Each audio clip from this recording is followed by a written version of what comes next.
Bonjour tout le monde. Nous commençons aujourd'hui notre aperçu de la grammaire française par une étude détaillée des noms. Qu'est-ce qu'un nom? En français, comme dans toutes les autres langues du monde, il y a des mots différents.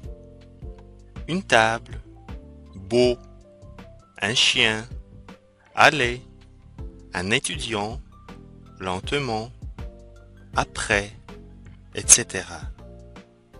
Parmi les mots, on distingue différentes catégories grammaticales. Nous remarquons que certains mots ont un article à côté alors que les autres n'en ont pas.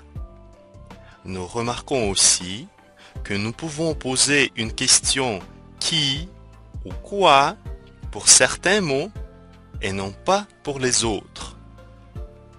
Alors, un nom est un mot qui sert à désigner un être animé, personne ou animal, et répond à la question qui, ou une chose qui répond à la question quoi.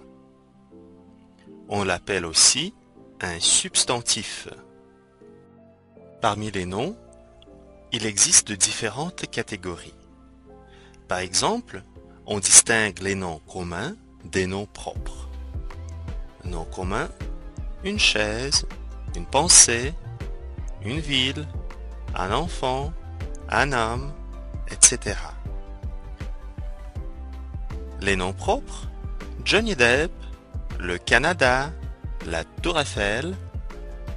Un nom propre s'écrit toujours avec une majuscule et désigne un être, une chose ou un lieu unique. Nous distinguons aussi les noms simples et les noms composés.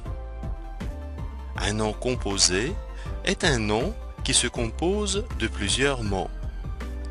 En général, ces mots sont liés entre eux par un trait d'union, une grand-mère, mais ce n'est pas toujours le cas. Une pomme de terre, par exemple. Cette distinction nous sera utile quand nous allons aborder la question du pluriel des noms.